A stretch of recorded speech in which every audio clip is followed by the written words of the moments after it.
Assalamu alaikum, bienvenue sur Vérité Din. Le président turc Recep Tayyip Erdogan a déclaré que son pays pourrait intervenir à Gaza pour défendre les civils innocents qui sont en train d'être massacrés depuis environ 1 an. S'adressant aux membres de son parti dimanche, Erdogan a fait référence au conflit de 2020 en Libye, lorsque la Turquie a envoyé des troupes pour soutenir le gouvernement. Il a également évoqué l'opération qui a eu lieu en 2023, lorsque l'Azerbaïdjan, allié de la Turquie, a pris le contrôle de la région du Haut-Karabakh. Erdogan a donc déclaré que la Turquie pourrait faire quelque chose de similaire en Israël, bien qu'il n'ait pas précisé quel type d'intervention il s'agirait. Biz çok güçlü olmalıyız ki bu İsrail Nous devons être très forts pour qu'Israël ne continue pas à faire ces choses ridicules à la Palestine. Tout comme nous sommes entrés au Karabakh, tout comme nous sommes entrés en Libye, nous pouvons faire quelque chose de similaire à eux.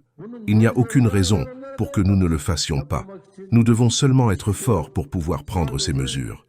biz güçlü olmalıyız ki bu adımları da ne yapalım? Atalım. En fait, le président semblait faire référence aux actions passées de la Turquie. En 2020, la Turquie a envoyé du personnel militaire en Libye pour soutenir le gouvernement d'union nationale de Libye, reconnu par les Nations Unies. Quant à l'Azerbaïdjan, la Turquie a nié tout rôle direct dans les opérations militaires de l'Azerbaïdjan au Haut-Karabakh, mais elle a plus tard déclaré qu'elle utilisait tous les moyens, y compris la formation et la modernisation militaire, pour soutenir son proche allié. Que pensez-vous de ce discours du président turc? Croyez-vous qu'il a l'intention et surtout le pouvoir d'intervenir militairement pour aider ce peuple abandonné par le monde entier?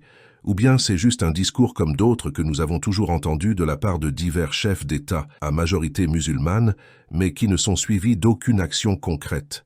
Partagez votre point de vue dans les commentaires. Merci beaucoup pour votre temps. Assalamu alaikum.